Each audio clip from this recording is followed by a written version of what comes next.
Graça e paz do nosso Senhor Jesus Cristo.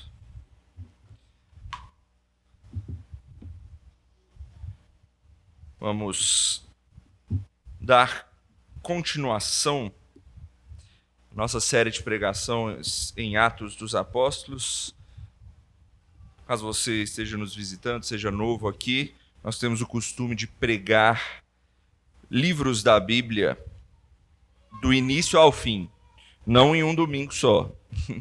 Então a gente separa vários domingos e a gente vai texto a texto, versículo a versículo.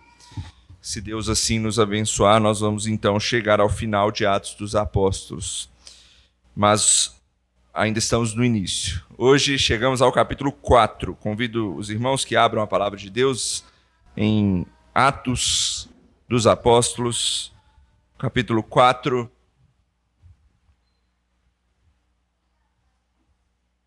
Vamos tratar de um texto um pouquinho mais longo hoje. Como eu disse semana passada, a gente gastou um tempão no capítulo 2, né? Várias pregações em textos menores, porque era um texto que exigia um pouco mais. Mas vocês vão ver que daqui para frente as histórias são mais longas, então a gente vai pregar textos um pouco mais longos às vezes. Hoje a gente vai tratar do 1 ao 22.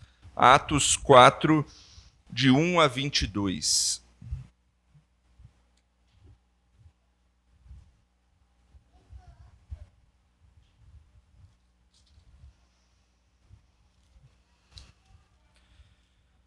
Atos 4, de 1 a 22, peço que você acompanhe com fé, com atenção, a leitura que eu farei da palavra de Deus, que diz assim: Falavam eles ainda ao povo, quando sobrevieram os sacerdotes, o capitão do templo e os saduceus, ressentidos por ensinarem eles o povo e anunciarem em Jesus a ressurreição dentre os mortos. E os prenderam, recolhendo-os ao cárcere, até ao dia seguinte, pois já era tarde. Muitos, porém, dos que ouviram a palavra a aceitaram, subindo o número de homens a quase 5.000. No dia seguinte, reuniram-se em Jerusalém as autoridades, os anciãos e os escribas, com o sumo sacerdote Anás, Caifás, João, Alexandre e todos os que eram da linhagem do sumo sacerdote, e pondo-os perante eles, os arguíram: com que poder ou em nome de quem fizestes isto?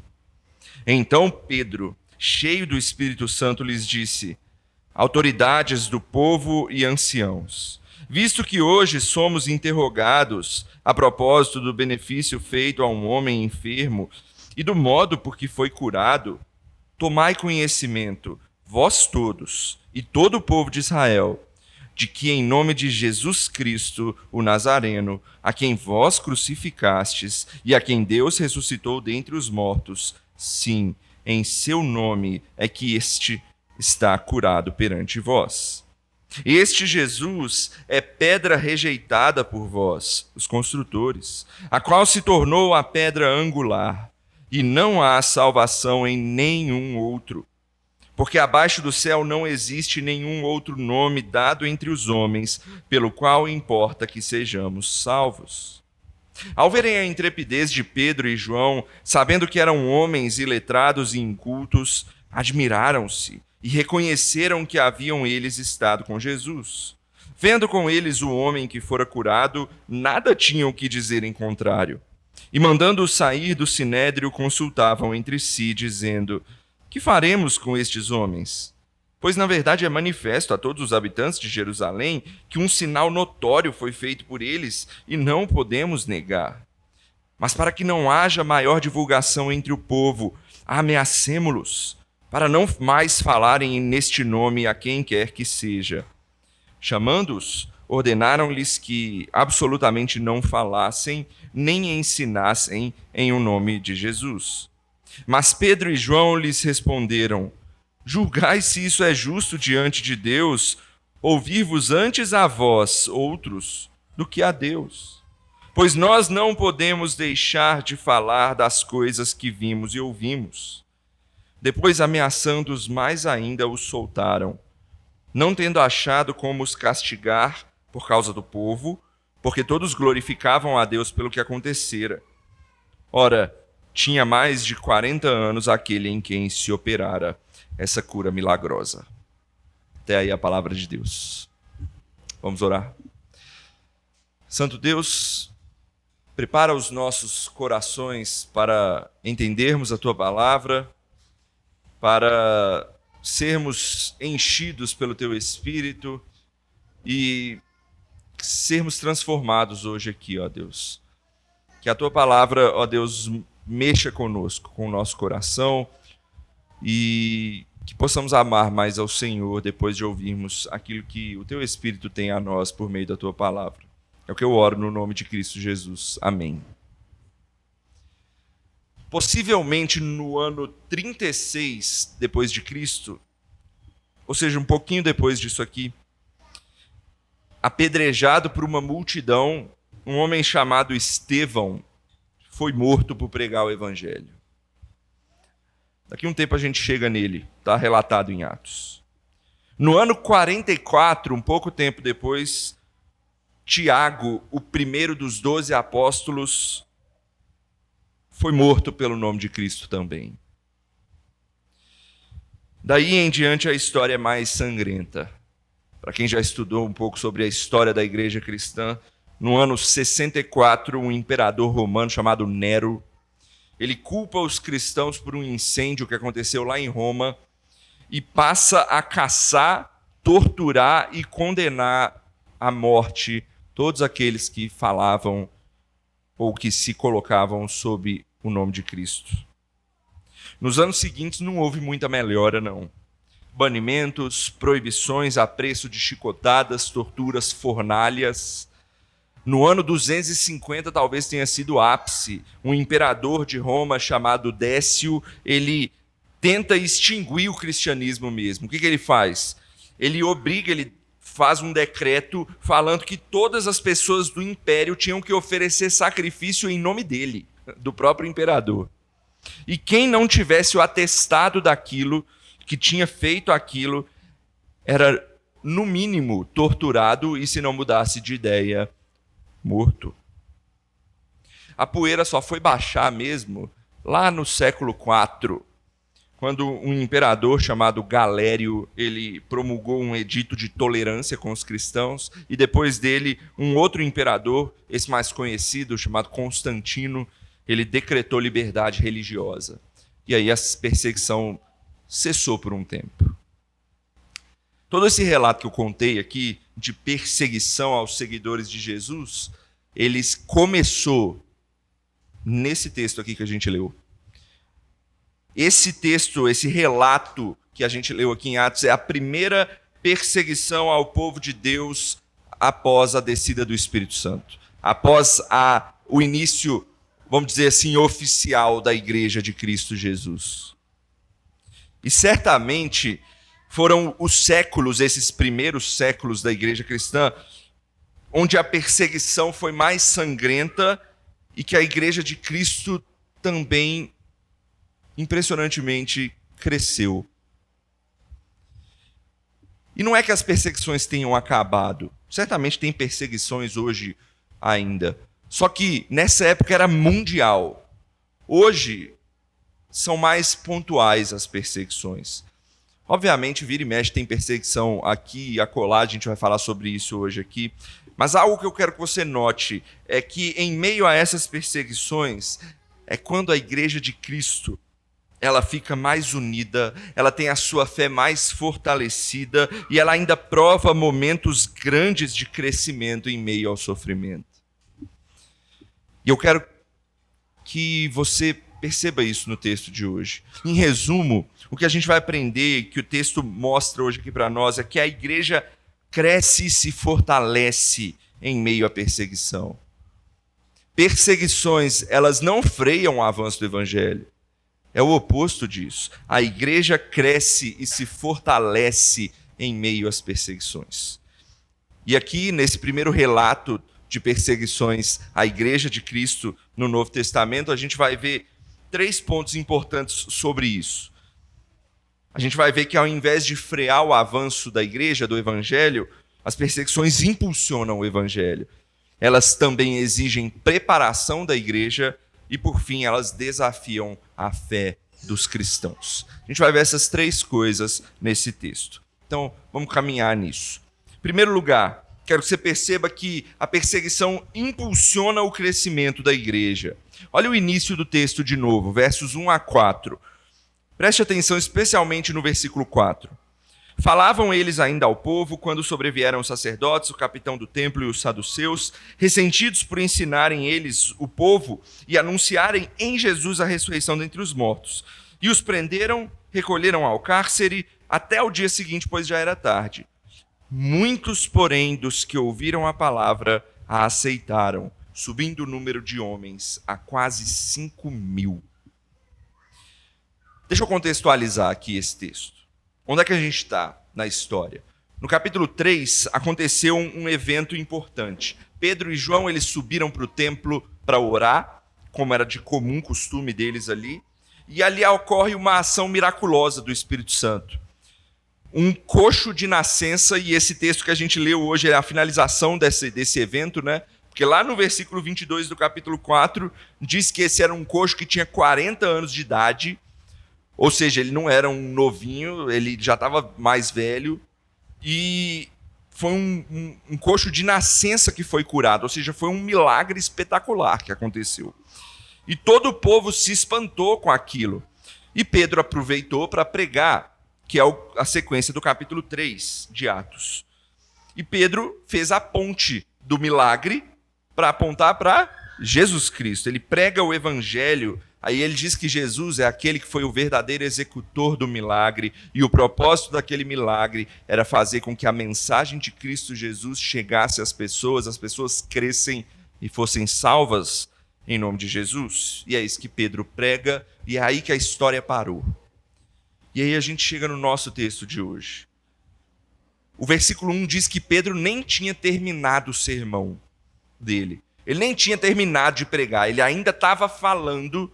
E os líderes religiosos do templo chegam para acabar com aquilo. Veja quem eles colocam aí. Vieram os sacerdotes. Quem são os sacerdotes? Aqueles que cuidavam da liturgia do culto, a liturgia cultica ali no templo. Também veio o capitão do templo, que era uma espécie de polícia do templo, aquele que cuidava de manter a guarda, a ordem ali no templo. E por fim vieram os saduceus. Esse é um grupo importante porque é um grupo que persegue fervorosamente os apóstolos na Bíblia, no Novo Testamento, especialmente nesse início de Atos aqui. Quem são esses saduceus? Os saduceus, eles são a alta casta dos sacerdotes. O sumo sacerdote era um saduceu. E eles eram, então, os líderes, aqueles que controlavam o templo. Eles eram, vamos dizer assim, os mais ricos ali dentre os sacerdotes. E provavelmente foram eles que eram os mais interessados em acabar com aquilo tudo. Por quê? Porque eles eram uma seita judaica e eles eram um pouco diferenciados. Eles só criam nos 5 primeiros livros da Bíblia, que são os livros de Moisés. Eles mantinham só fé nesses 5 primeiros livros. E eles eram completamente aversos à ideia de ressurreição. Aversos à ideia de ressurreição. Então, por qual motivo que eles queriam acabar com tudo aquilo? Tem a ver com isso, é o que o versículo 2 mostra para a gente, né? Eles estavam ressentidos com o que os apóstolos estavam ensinando acerca de Jesus e da sua ressurreição. Ressentidos é uma palavra grega aí na Bíblia, que pode ser traduzida também por doídos. Sabe quando você fica assim, doído por alguma coisa? Seu coração chega a dói quando você vê alguma coisa que te faz mal. Em outro texto da Bíblia, essa mesma palavra é traduzida por indignados. Eles estavam indignados por conta de os apóstolos estarem ensinando e anunciando a ressurreição de Cristo Jesus, para que as pessoas crescem nisso. Por isso, sem mais nem menos, o que eles fazem? Eles chegam, eles prendem os apóstolos no cárcere, e como já era tarde, lembra que eles chegaram para essa hora da oração, era mais ou menos 3 horas da tarde, então Pedro prega, ainda tem todo o evento da cura, já devia ser quase fim da tarde, devia estar escurecendo, não tinha tempo ali então de realizar um julgamento naquela hora. O que eles fazem? eles deixam os apóstolos presos e vão dormir para julgar eles no dia seguinte. Muito justo, vocês não acham? E é isso que acontece, é isso que a história nos mostra, nessa primeira parte. E Lucas, então, ele faz um parêntese aqui. Porque só no outro dia que vai continuar essa história. O que aconteceu nessa noite? Não foi uma coisa pequena que aconteceu. Verso 4 diz que muitos, porém, dos que ouviram a palavra, a aceitaram, subindo o número de homens a quase 5.000. Por que Lucas insere esse comentário aqui? E é importante a gente perceber isso daqui. Ele quer mostrar que, de imediato, que mesmo após a oposição ter aparecido de maneira tão incisiva, ela não freou o avanço do evangelho. Ela não atrapalhou as pessoas de crerem no evangelho e o crescimento da igreja. E algo que eu quero que você perceba, Pedro, ele nem havia terminado o sermão dele. As pessoas, ele estava falando e as pessoas viram o que aconteceu. Provavelmente eles foram pegos à força ali, presos, levados, tratados como meliantes ou coisas assim. E aquelas pessoas que estavam ouvindo eles, será que isso não fez com que elas pensassem e dessem um passo para trás? Opa, eles são criminosos, estão sendo presos, vou ouvir essas pessoas? Será que eu vou dar ouvido para esses meliantes? Mas veja que não. Veja que é o oposto que acontece. A igreja cresce, e cresce muito, mesmo em meio à oposição, mesmo em meio a dificuldades. Há uma discussão aqui se foram 5.000 conversões de uma vez, ou se a igreja chegou a 5.000 convertidos. Só que tem uma questão ainda importante aqui. Lucas, ele usa uma palavra para homens do sexo masculino. Será que ele estava contando apenas os homens, sem contar mulheres e crianças? É o que dá a entender. Ou seja, 5.000 é um número de homens. Devia ter o dobro disso com mulheres e crianças, se não mais. Mas, de qualquer forma, é um número bastante relevante. Isso indica, como um pregador que eu gosto, chamado Albert Moller Jr., que o sofrimento da igreja é, com frequência, o meio que Cristo usa para trazer pessoas para Ele. Deus usa a fidelidade do povo diante da perseguição para encorajar os crentes, para atrair outros incrédulos para a casa de Deus, para o povo de Deus. A perseguição, meu irmão, não freia o avanço do evangelho. Na verdade, ela impulsiona o crescimento da igreja. Ela faz a igreja criar casca. Faz a igreja pregar com mais urgência, com mais fidelidade. Na nossa época, a gente tem muito congresso sobre crescimento de igreja, né?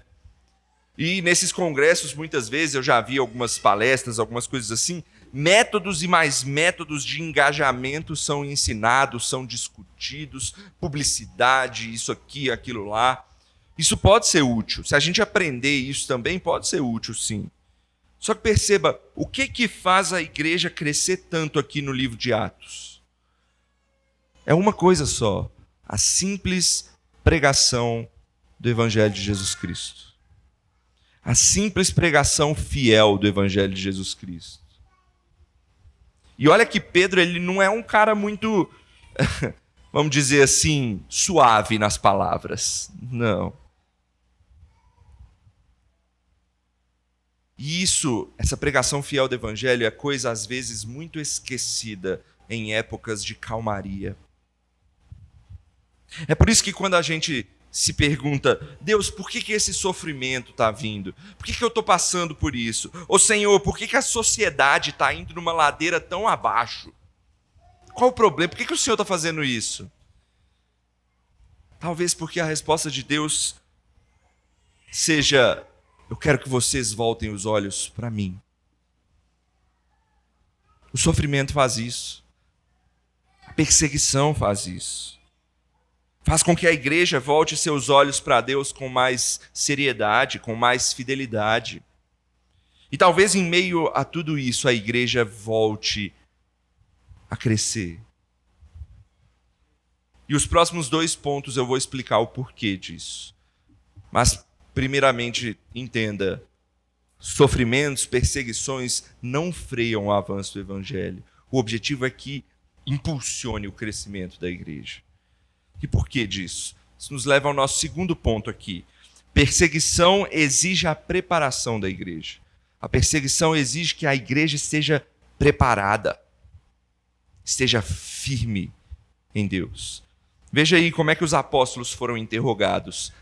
Se eles não tivessem preparados, ia ser problema. Olha aí, a partir do verso 5. No dia seguinte, reuniram-se em Jerusalém as autoridades, os anciãos e os escribas, como o sumo sacerdote Anás, Caifás, João, Alexandre e todos os que eram da linhagem do sumo sacerdote, e pondo-os perante eles, os arguíram: com que poder ou em nome de quem fizestes isto? Então o dia seguinte chegou, agora sim, eles dormiram, foram lá, deixaram os apóstolos presos. Agora dá tempo, vamos reunir o povo aqui para julgar esses apóstolos. Então eles se reúnem, provavelmente eles fizeram uma meia-lua assim, deixaram Pedro e João ali em pé, olhando para eles, como se fosse uma roda de perguntas, né? A família do sumo sacerdote vai em peso, que, como eu disse, eles eram os saduceus, eles eram mais interessados em acabar com aquilo tudo. E então eles vão para lá e eles vão questionar, estão prontos para julgar os apóstolos. Lucas registra apenas uma pergunta. Obviamente, Lucas está resumindo tudo. Pode ser que tenha tido mais perguntas, mas Lucas resume em uma, ou então talvez tenha tido só essa mesmo. Mas essa pergunta ela mostra para a gente o que é importante que a gente saiba, a intenção dos julgadores ali de Pedro e João. Eles queriam confirmar em que nome ou sob qual autoridade os apóstolos estavam fazendo aquilo. Ou seja, sob nome de quem que vocês curaram aquele homem. Só que eles não dizem curaram aquele homem, né? Eles dizem fazendo essas coisas, para dar uma ideia meio pejorativa naquilo que eles estavam fazendo. E não era como se eles não soubessem a resposta, tá? É óbvio que eles sabiam que eles iam responder Jesus. É óbvio que eles sabiam.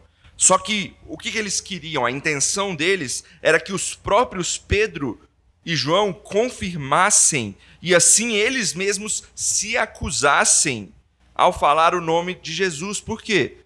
Porque Jesus, por eles, era considerado quem? Um rebelde, um incitador de multidões, um criminoso que foi crucificado. Eles não criam na ressurreição. Para eles, Jesus tinha sido um criminoso que foi morto. E aí, então é como se eles estivessem falando: vocês estão voltando a esse motim desse rebelde? Obviamente, Pedro e João, eles sabiam que eles iam ter problemas ao responder o nome de Jesus aí. E era exatamente isso que os líderes judeus queriam, que eles temessem, que eles se lembrassem do que aconteceu com Jesus para que eles negassem e acabassem com aquilo tudo. Um grande pregador chamado John Stott, ele fala algo interessante. Ele diz assim, quando o sinédrio, né, as pessoas que estavam julgando ele ali, esse conselho que se sentou na frente deles, começou a julgá-los, certamente Pedro e João se lembraram de Jesus. Especialmente do julgamento de Jesus, que tinha ocorrido há poucos dias, poucos meses. E o que aconteceu após o julgamento de Jesus? Cruz. Será que a história ia se repetir para eles? Aquele tribunal, certamente ele não era justo, porque eles condenaram o maior dos inocentes, que era Jesus. Será que ocorreria o mesmo com eles? Será que eles tiveram medo? Será que nem por um instante passou pela mente deles assim: nossa, se eu dizer não aqui, eu estou livre, eu estou solto e nenhum problema vai se dar para mim aqui? Será que não passou isso pela cabeça de Pedro e João? O que você faria nessa situação, meu irmão? Você estaria preparado? Se essa situação se colocasse diante de você, e se você falasse o nome de Jesus e isso colocasse a sua vida em risco, você falava o nome de Jesus? Você está preparado para isso? Mas os apóstolos permanecem firmes. O Pedro de outrora, aquele que negou Jesus no final do Evangelho, ele não existe mais. Este Pedro agora ele responde sem temor, como uma leal testemunha de Jesus. Olha a resposta dele, verso 8. Então Pedro, cheio do Espírito Santo, lhes disse: autoridades do povo e anciãos, visto que hoje somos interrogados a propósito do benefício feito a um homem enfermo e do modo por que foi curado, tomai conhecimento vós todos e todo o povo de Israel, de que em nome de Jesus Cristo Nazareno, a quem vós crucificastes e a quem Deus ressuscitou dentre os mortos, sim, em seu nome é que este está curado perante vós. Você teria essa coragem? Aqui a gente tem a forma como Deus trabalha com os seus. Pedro, ele estava cheio do Espírito Santo, mas ele também estava preparado. Ele estava, lembra, há pouco tempo ele estava indo para a igreja para fazer o quê? Para orar, como de costume. Ele estava sempre em oração. Ele estava sempre em estudo diante da palavra de Deus. Em todos os sermões ele utiliza a palavra de Deus constantemente. Pedro está sempre preparado. E tem que ser assim conosco também. Eu tenho que me preparar para no momento certo Deus me encher com seu Espírito para que eu fale aquilo que Ele quer que eu fale.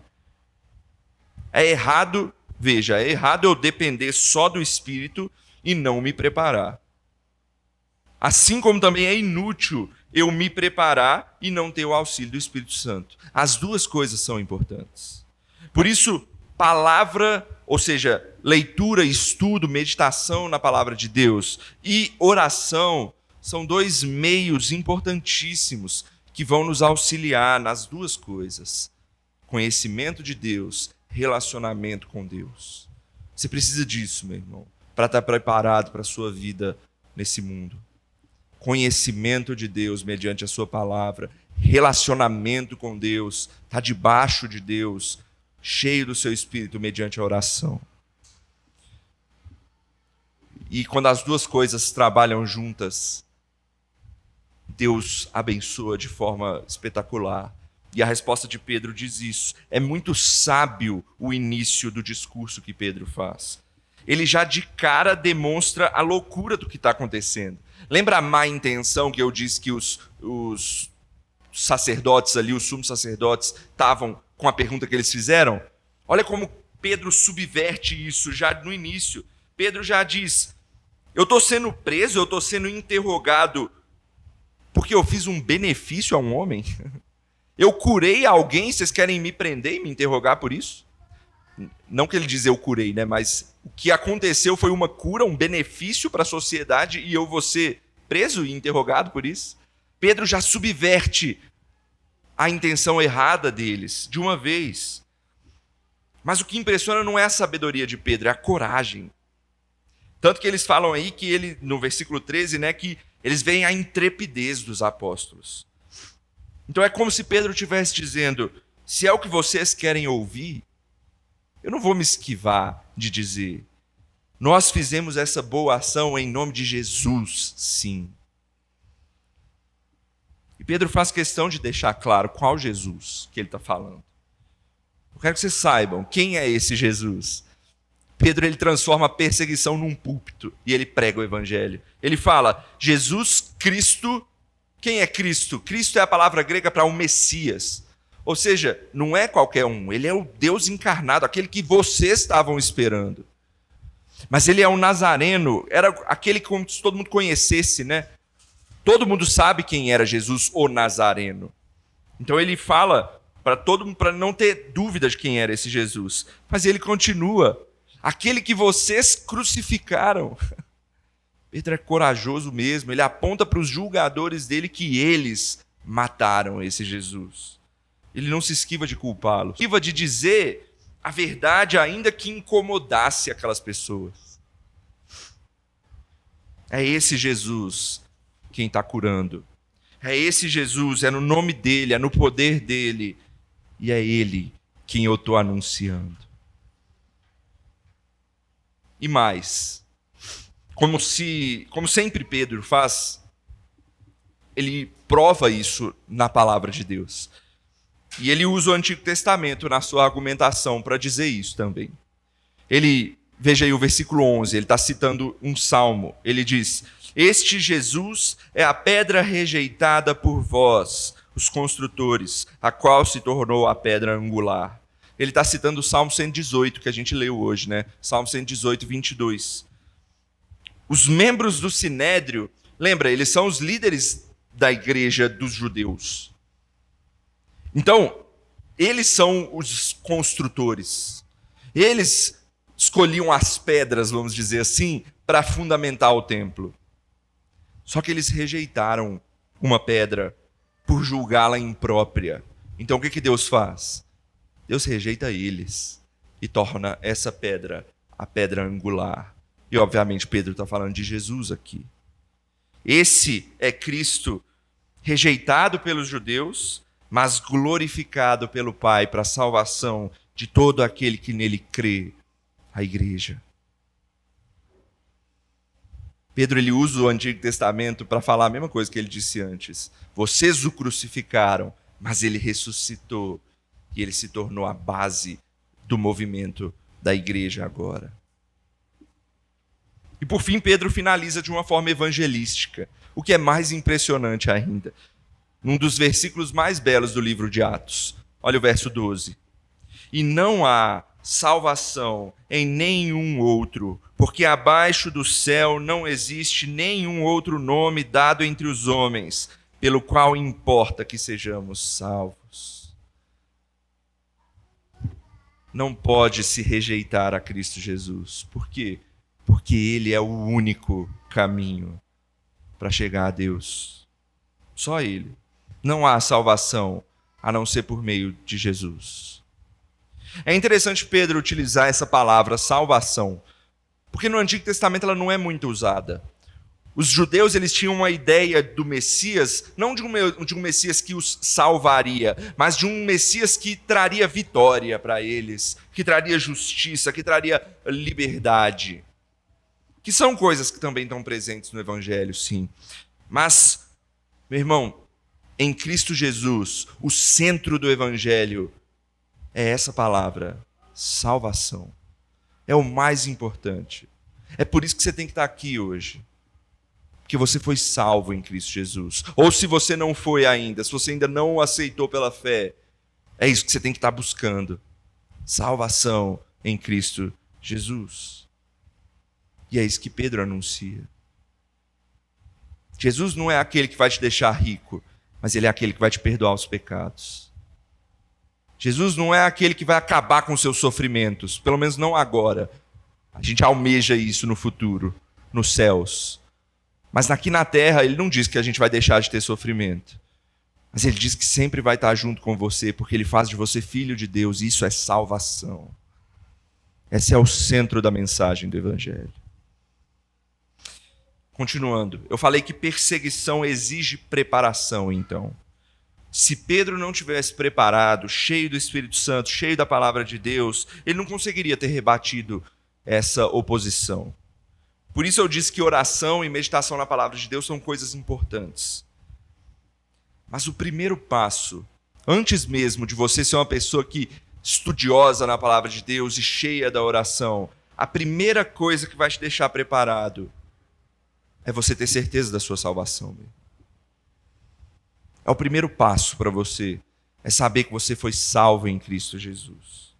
Sabe por quê? Porque quando você é salvo em Cristo Jesus e você sabe, você crê no nome dele, mesmo sem conhecimento da Bíblia adequado, mesmo sem muito tempo de oração, as perseguições vão ser meros combustíveis para a sua fé. Porque você sabe que aquilo que Cristo faz em você, você nunca perde nele. Portanto, tenha certeza da sua salvação em Cristo Jesus. Busque isso. O próprio apóstolo Pedro, lá na sua epístola, ele diz: desenvolvei a sua salvação. Ou seja, creia cada vez mais que você é um salvo em Cristo Jesus. Busque fé nele. Esteja preparado com ele. Só mais um detalhe para a gente finalizar essa parte. Pedro estava tão bem preparado, cheio do Espírito e da palavra, que ele transforma a perseguição em um púlpito, como eu falei. E ele prega o Evangelho oferecendo salvação para quem? Para para os próprios inimigos do evangelho, para aquelas próprias pessoas que estavam envolvidas diretamente na execução de Jesus. 2 nomes que ele cita aqui, Anás e Caifás, foram 2 pessoas por quem Jesus passou antes da sua crucificação. E eles levaram a crucificação à frente. Mas veja a graça de Deus, a misericórdia de Deus na salvação. Até a esses homens está disponível salvação em Jesus. Eu não sei a história de vida de cada um de vocês aqui. Você pode estar longe de Jesus, cheio de pecado na sua vida. Não sei quais os pecados, não sei aquilo que você já fez na sua vida. Mas, meu irmão, há esperança em Cristo Jesus para você também. Para todos, em Cristo Jesus a salvação. Cristo está disponível para todos, não importa o seu pecado. Há salvação e perdão nele. Mas como diz Pedro, só nele. Não busque outro caminho. Entretanto, para a gente caminhar para o fim, as autoridades judaicas elas não ficaram muito satisfeitas com essa resposta que Pedro deu para elas. Por isso eles pretendem ser mais incisivos para que aquilo acabe. O que nos leva a um último ponto que eu quero tratar hoje? A perseguição, ela desafia a fé da igreja. A perseguição desafia a fé da igreja. Olha os versos 13 e 14, o que acontece logo depois.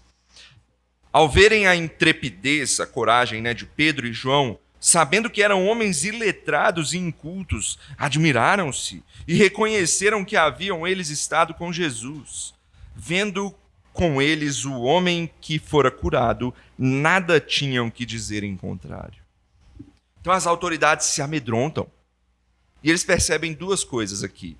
Eles percebem que Pedro e João, eles não são quaisquer pessoas. Eles não são pessoas fáceis de lidar. Eles estão preparados, eles têm coragem e posição para falar. E a segunda coisa é que eles eram realmente testemunhas de Jesus e isso era percebido na vida deles.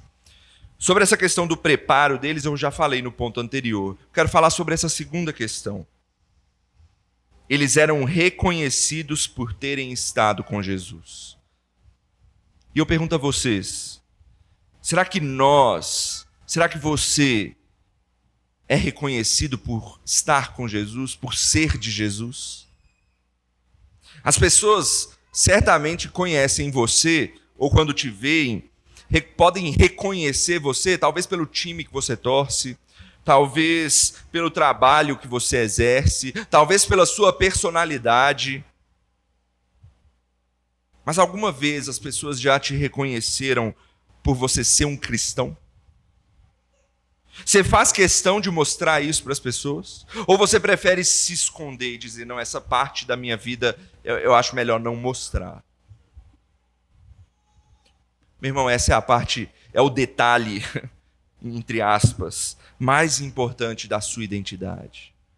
Pedro e João foram reconhecidos por isso. Esses caras são de Jesus. Eles estavam com Jesus mesmo. Eles se parecem com ele.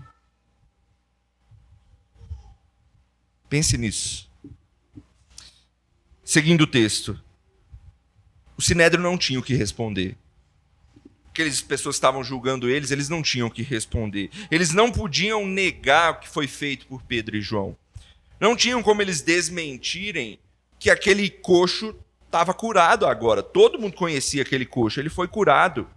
O que eles podiam fazer então? Então eles se juntam, mandam Pedro e João esperar um tempo, eles se reúnem e começam a confabular. O que a gente vai fazer?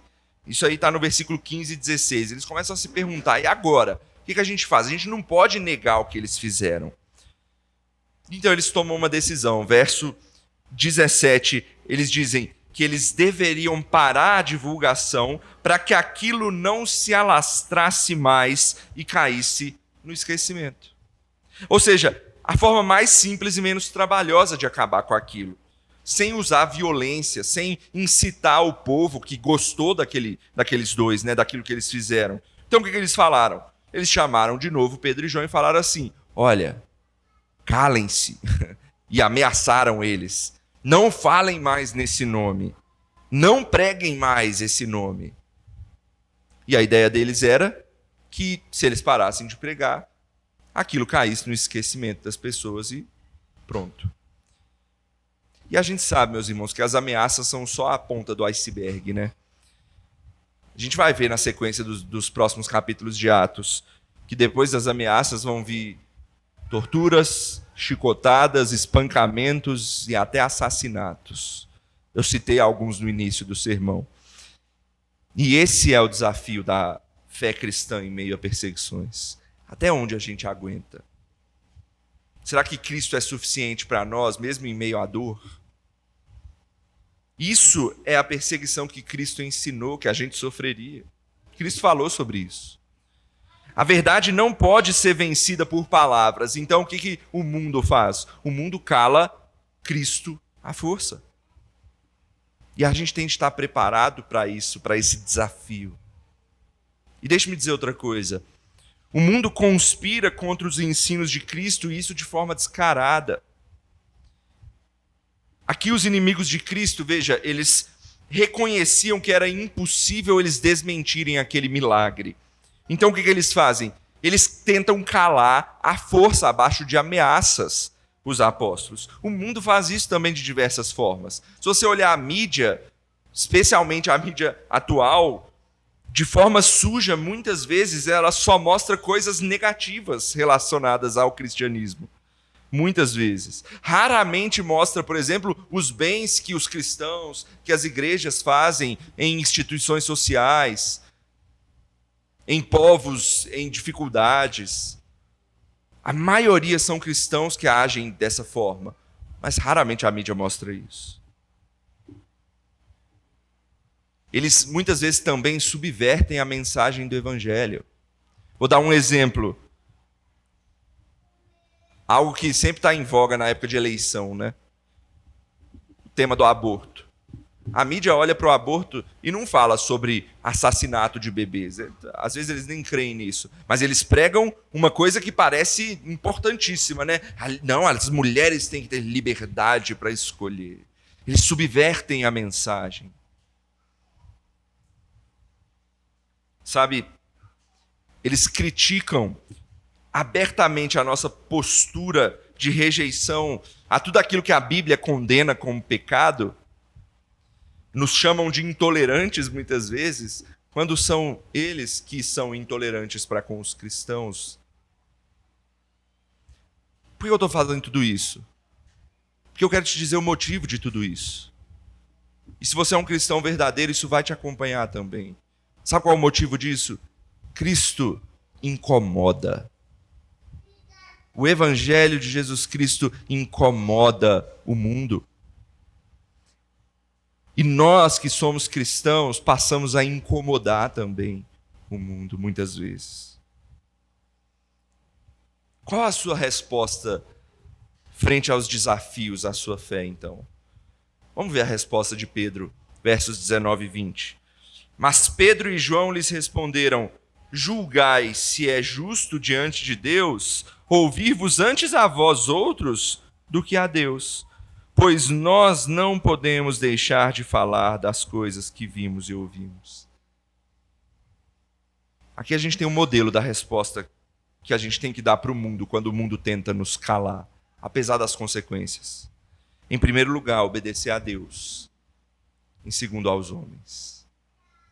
Pedro dá 2 motivos para isso. Primeiro, porque é natural ouvir aquele que é maior. Deus é superior aos homens. Eu ouço primeiro ele, a palavra dele. Ela é a chefe. Segunda coisa, eles não poderiam deixar de falar daquilo que eles viram e ouviram. Primeiro, porque essa é a verdade que traz salvação para a humanidade. Esse é o caminho. E em segundo lugar, por quê? Porque eles foram comissionados por Jesus a fazer isso. E eu não quero que você pense aqui que perseguições são só essas grandiosas, tá? Que das autoridades mundiais contra a igreja e coisa e tal. Muitas vezes as perseguições se encontram na sua rotina de vida, no seu cotidiano. E você precisa responder corretamente a elas também. Deixa eu dar alguns exemplos aqui. O clássico. Se o seu chefe no trabalho te manda atender o telefone e falar que ele não está lá, sendo que ele está, te manda pecar, mentir, primeiro você obedece a Deus, depois a ele. Talvez você trabalhe na área de publicidade ou algo assim, e as empresas hoje em dia estão fazendo várias e várias postagens ativistas com coisas contrárias à palavra de Deus. Se esse for o seu caso, obedeça a Deus em primeiro lugar e depois aos homens. Ou se a gente chegar ao cúmulo, hipoteticamente falando aqui, de aceitar que nossos filhos sejam ensinados obrigatoriamente por essas agendas progressistas da nossa época, a gente vai ter de lutar para obedecer em primeiro lugar a Deus, depois aos homens. Entretanto, deixa eu fazer um contraponto aqui. Eu não estou dizendo que você pode rejeitar, obedecer às suas lideranças, à liderança desse mundo, a hora que você quiser. Não, longe disso. A Bíblia nos manda obedecer os nossos líderes, as nossas autoridades. É apenas em casos de desobediência direta a Deus. Não é em caso de desconforto para você. Isso é importante dizer. Vou dar um exemplo.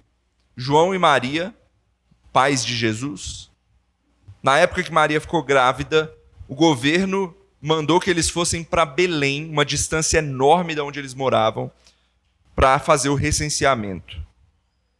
Eles poderiam falar: nossa, isso pode atrapalhar os planos de Deus, eu vou rejeitar, obedecer às autoridades. Não, eles não estavam desobedecendo a Deus fazendo isso, mas era algo bem cansativo e poderia ser ruim, sim. Mas eles obedecem. Por quê? Porque Deus nos manda obedecer às autoridades desse mundo também. Isso faz parte da vida, ainda que haja desconforto e humilhação. E eu, sinceramente, trazendo para o nosso tempo agora, eu não vislumbro aí tempos muito agradáveis para os cristãos num futuro próximo, no nosso país ou nos nossos dias. Eu creio que perseguições já vêm e vão continuar vindo. Você está preparado para os desafios que elas podem trazer? Se a sua fé for desafiada no seu ambiente de trabalho, você está pronto para anunciar Jesus apesar das consequências? Se o nome de Jesus te fizer perder engajamento publicitário para o seu negócio, você está pronto para lidar com isso? Se o fato de você ser cristão fizer dos seus filhos serem humilhados de alguma forma, você vai permanecer firme em Jesus? Em resumo, a pergunta é: você está pronto para sofrer pelo nome de Cristo, se isso for necessário? Que a gente seja como os apóstolos nos mostraram aqui, cheios do Espírito Santo, preparados, que olharam para a perseguição e viram como oportunidade para divulgar o nome de Cristo e fazer a igreja crescer. Eles venceram esse desafio aqui. Será que nós estamos preparados para isso? Para vencer o nosso desafio também na nossa época? Ore, meu irmão, para que Jesus seja firme no seu coração e que ele de fato seja a pedra angular, que ele é da igreja e ele deve ser para você também. Se firme nele. Esse é o nosso chamado. Vamos orar? Senhor, obrigado, Pai, pela tua palavra lida e exposta, por esse sermão que Pedro corajosamente pregou diante dos seus opositores. E pedimos a Deus coragem ao Senhor também, para que nós possamos seguir nessa vida, nesse mundo que é rebelde contra o Senhor. Seguimos firmes, ó Deus, confirmando cada vez mais a nossa fé no Senhor, apesar dos sofrimentos, das perseguições, das dificuldades que possam vir. Que o seu nome seja maior que tudo isso. Que nós possamos permanecer firmes no Senhor, porque o Senhor é o Deus da nossa salvação. Que essa possa ser a nossa principal lembrança. É o que eu oro no nome de Jesus. Amém.